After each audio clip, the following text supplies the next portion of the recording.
Hello and very welcome back और YouTube channel. आज हम लोग डिस्कस करेंगे डॉक्टर रंजीत सिंह की बुक से यूपी टीजीटी एंड फिजीटी के जो भी लिटरेरी टर्म्स हैं उनको डिस्कस करेंगे।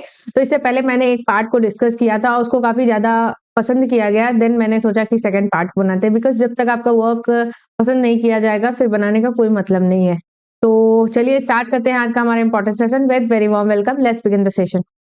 फर्स्ट आपके सामने जो स्लाइड दिख रही है उसमें हम एंटागोनिस्ट वर्सेस प्रोटेगोनिस्ट क्या होता है उसको समझेंगे। तो देखिए आपके सामने एक स्टोरी होती है, उसमें एक विलेन होता है और एक हीरो होता है। तो ये जो विलेन का रोल प्ले करता है वही होता है एंटागोनिस्ट। ठीक है, इसमें बिल्कुल अपोजिट क्वालिटीज होती हैं। प्रोटेगोनिस्ट की जो भी अपोजिट क्वालिटीज होती हैं, यानी ये एक तरीके का निगेटिव कैरेक्टर होता है। अब आप इमेज देखिए, आपको अच्छे तरीके से समझ में आएगा। ये देखिए, ये शोले फिल्म में आपको मिल जाएगा। ठीक है, शोले फिल्म में इनका जो कैरेक्टर था ये काफी ज्यादा निगेटिव था। पॉपुलर दोनों होते हैं, एंटागोनिस्ट भी अपनी जगह पॉपुलर है, प्रोटेगोनिस्ट भी अपनी जगह प्रॉब्लम है, तो अपनी जगह फेमस है।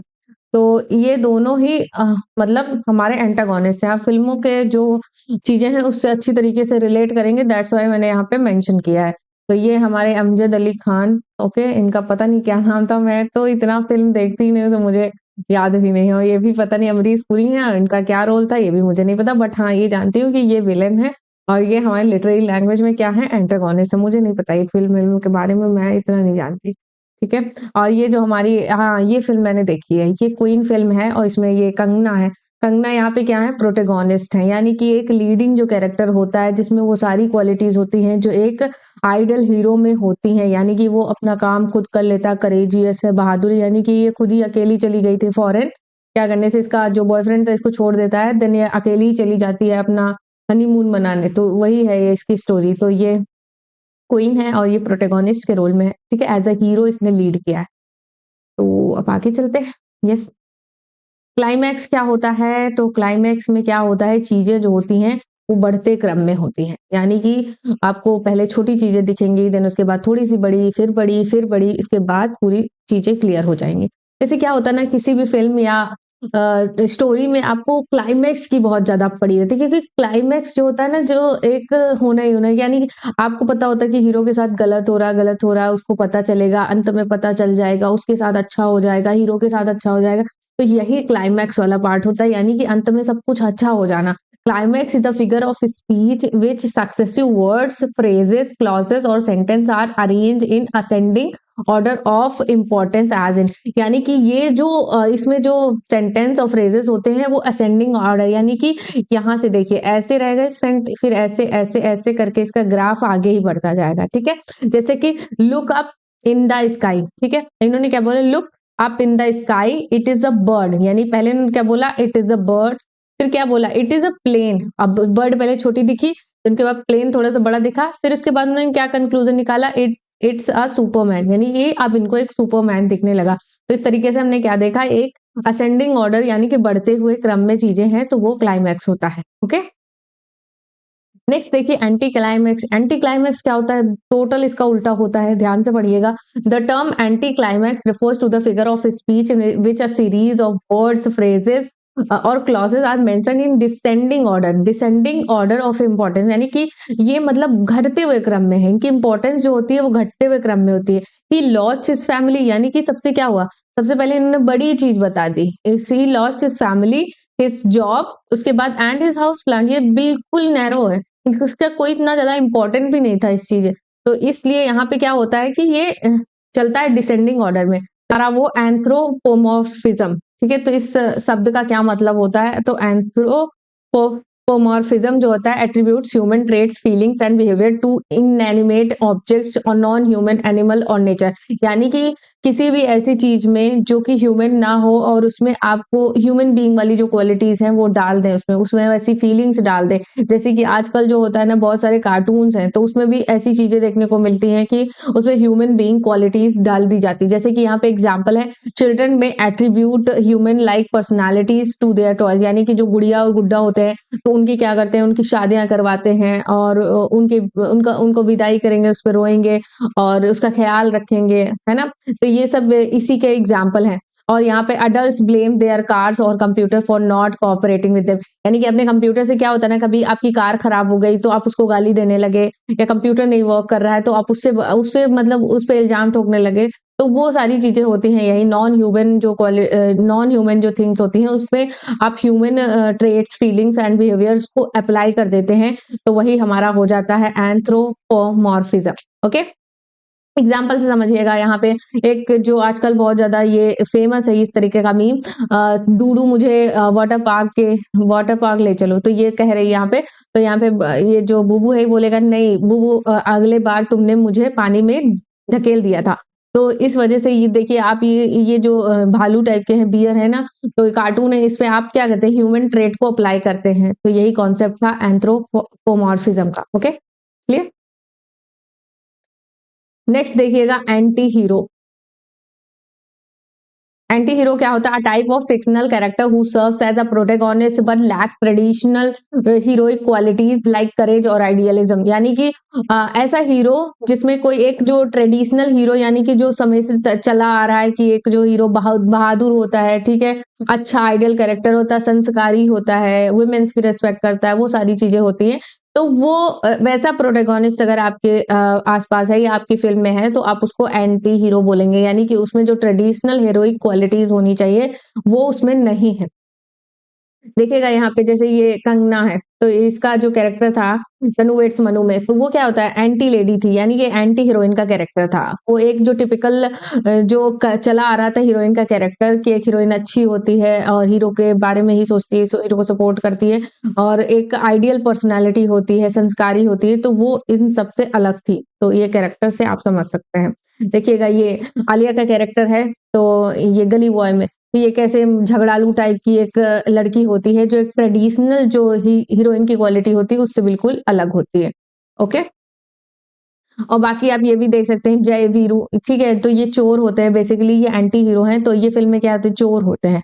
तो इन ये भी एक तरीके के प्रोटैगनिस्ट ही थे, लेकिन इनके अंदर जो एक ट्रेडिशनल प्रोटैगनिस्ट की जो क्वालिटीज होती हैं वो इनमें नहीं थी, तो ये चोर थे फिल्म के अंदर। ओके, तो इससे आप समझ में आ गया होगा कि एंटी हीरो का क्या कॉन्सेप्ट है।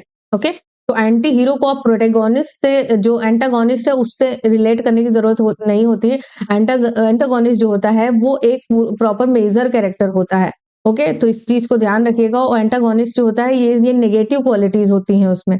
ओके, एंटीस्ट्रॉफी क्या होता है, repetition of the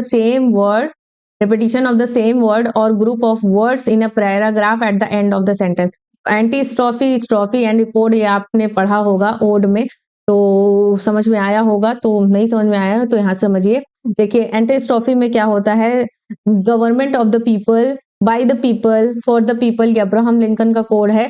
तो ये इन्होंने गवर्नमेंट के बारे में बोला था, तो इन्होंने क्या किया है, देखिए यहाँ पे एंटीस्ट्रॉफी का यूज किया है। जो फ्रेज है सब इसके लास्ट में द पीपल, दूसरे वाले फ्रेज में भी द पीपल, फिर थर्ड वाले फ्रेज में भी द पीपल का क्या हुआ, रेपिटेशन हुआ, सेम वर्ड और group of words in a paragraph at the end of the sentence. Sentence के एंड में जब रेपिटेशन हो सेम वर्ड का, same paragraph, group of words या फिर सेम फ्रेज का, तो उसे हम एंटीस्ट्रॉफी बोलते हैं। Clear.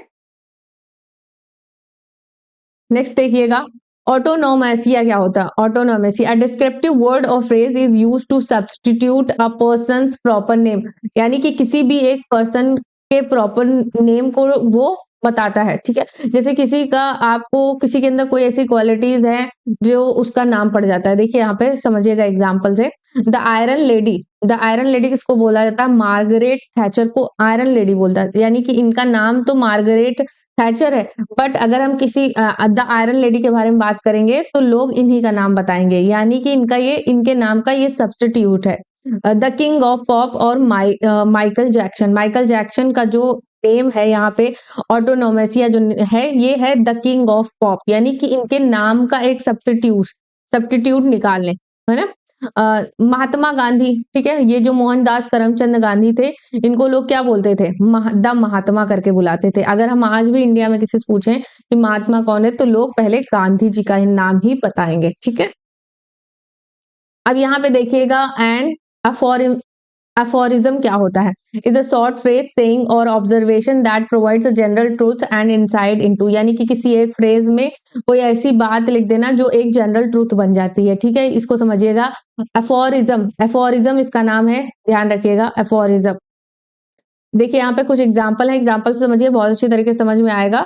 Action speaks louder than words, यानी कि जो हम करते हैं वो ज्यादा बोलते हैं, ना कि हमारे शब्द। हम बोलते रहते, अगर करते कुछ नहीं है तो उसका कोई मतलब नहीं है। तो इसलिए इस फ्रेज को लिखा गया है। नॉलेज इज अ पावर, ठीक है, यानी कि अगर आपके ज्ञान है तो ज्ञान आपके अंदर पावर लेके आएगा, ये बताया गया। टाइम इज मनी, टाइम और मनी दोनों एक तरीके से हैं, ठीक है, ये कभी रुकते नहीं है, चलते रहते हैं, चलते रहते हैं, जाते रहते हैं, ठीक है, इसका घटता ही रहता है। The early bird catches the worm, ठीक है। Honesty is the best policy, picture is worth a thousand words, और प्रैक्टिस मेक्स परफेक्ट, है ना। तो ये सारी चीजें होती है। अफोरिज्म यही चीज है, जब कोई शॉर्ट फ्रेज होता है तो उसमें ये बताया जाता है कि कोई एक ऑब्जर्वेशन होती है, उसमें ये बताया जाता है कि वो कोई जनरल ट्रुथ को इंडिकेट कर रहा है, ठीक है। ये चीज हो गई क्लियर। अपोलॉजिया क्या होता है? अपोलॉजिया अपोलॉजी से बिल्कुल अलग है। अपोलॉजिया का मतलब है कि आप बहस कर रहे हैं किसी के साथ, है ना। अपोलॉजी तो सीधी साधारण है कि आप किसी से माफी मांग लें। अपोलॉजिया बिल्कुल इसके अपोजिट है कि आप किसी से माफी मांगने की बजाय अपने बातों को, अपने शब्दों को जस्टिफाई करना, वो चीज होती है। The Latin apologia derives from a combination of the Greek prefix apo. Apo का मीनिंग होता है अवे फ्रॉम, एपो, और and the word logia, apo and logia से बना। एपो का मतलब होता है अवे फ्रॉम, और लॉजिया का मतलब होता है लोगोस मीनिंग स्पीच, है ना।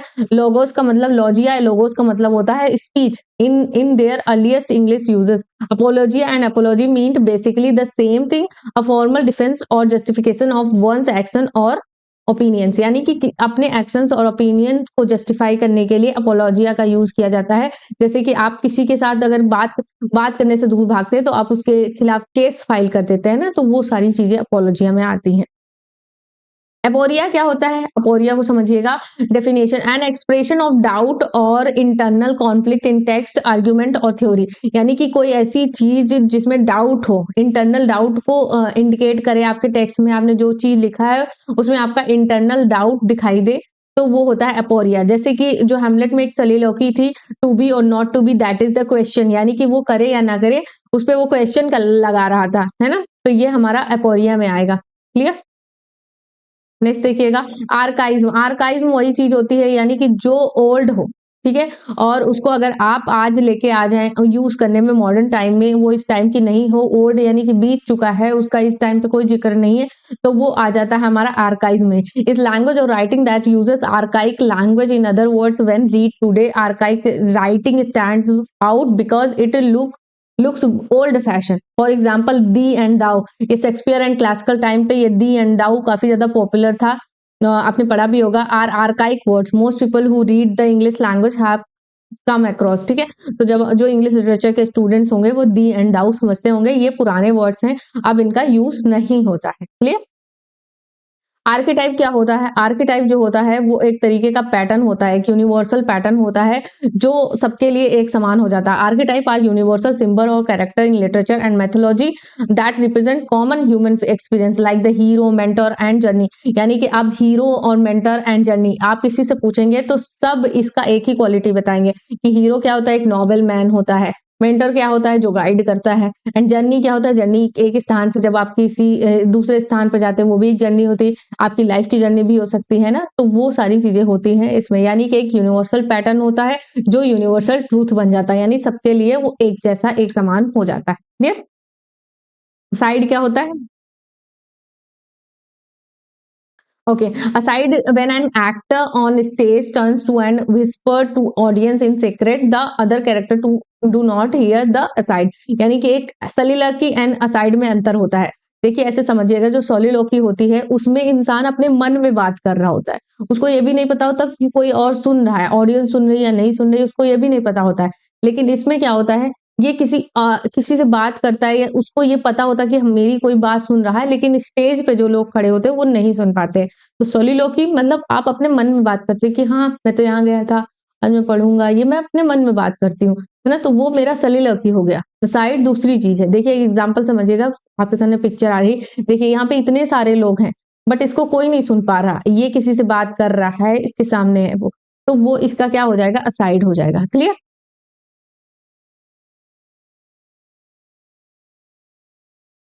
अब यहाँ पे देखिएगा साइन डेटन क्या होता है, a form of expression in which elements customarily joint by conjunction are presented in a series without, यानी कि इसमें क्या होता है, एक जो फ्रेज होता है वो कंजंक्शन के बिना मतलब दिखाई देता है, उसमें कंजंक्शन, लैक ऑफ कंजंक्शन होता है। ठीक है, समझिएगा। सीजर की ये आपको मिल जाएगी, विनी वेडी विसी, इसका क्या मतलब होता है, आई केम, I saw and I conquered होना चाहिए। तो यहाँ पे एंड का क्या होता है, एंड नहीं है, विदाउट कंजंक्शन है, दैट्स व्हाई हम इस सेंटेंस को क्या बोलते हैं, साइन डेटन, साइन डेटन इसको बोलते हैं। ठीक है, अब नेक्स्ट यहाँ पे देखिएगा बायोग्राफी क्या होता है, मेमोयर एंड ऑटोबायोग्राफी, तीनों को एक साथ समझा दूंगी कि क्या होता है। बायोग्राफी जो होता है ये जो इंसान होता है इसकी बायोग्राफी कोई और इंसान लिखता है। ठीक है, true story about a real person life long ago, यानी कि आपकी स्टोरी जब कोई और पर्सन लिखे तो वो हो जाता है आपकी बायोग्राफी। मेमोइर्स क्या होता है, मेमोइर्स जो होता है written by the another who had the memory, यानी कि एक ऐसा बंदा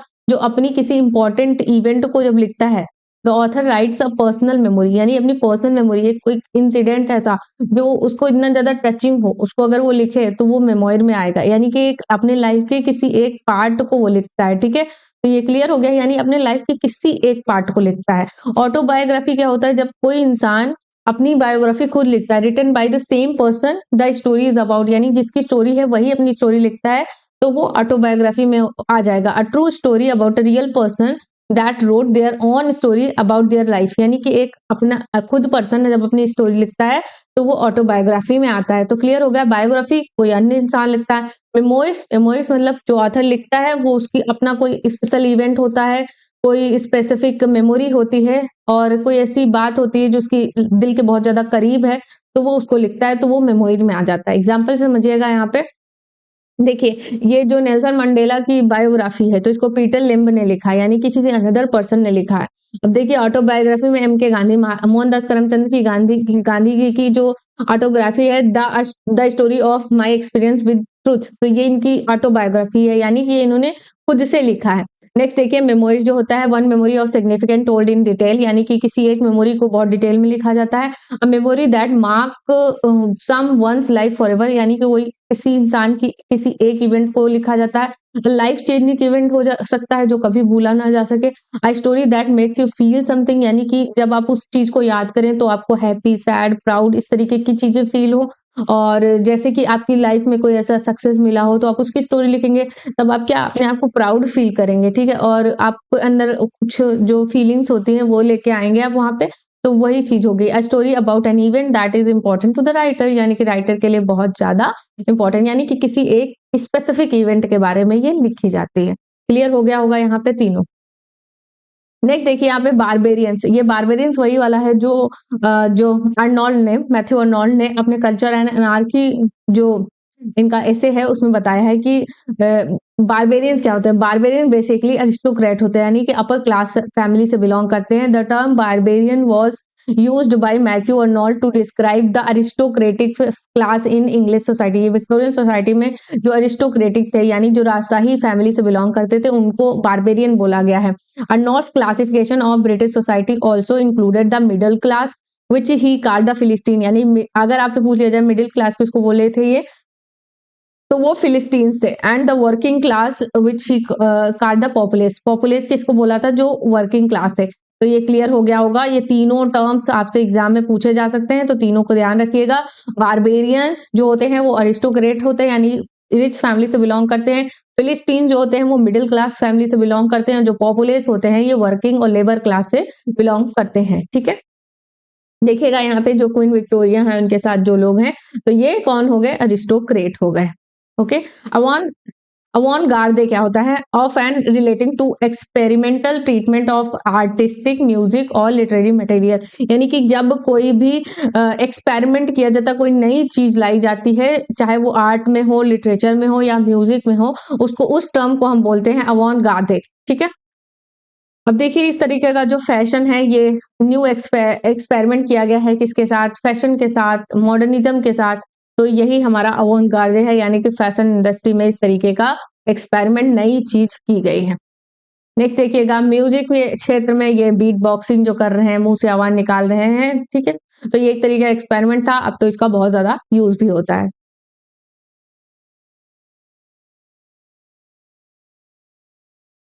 ओके, तो यहाँ पे हमारा ये इंपॉर्टेंट सेशन कंप्लीट होता है। Thanks for watching. अगर वीडियो पसंद आया है तो आप इसको लाइक करें और चैनल को सब्सक्राइब कर लें, आने वाले लेटेस्ट वीडियोस के लिए नोटिफिकेशन को भी ऑन कर लें। थैंक्स फॉर वॉचिंग, मिलते हैं नेक्स्ट वीडियो में, बाय बाय।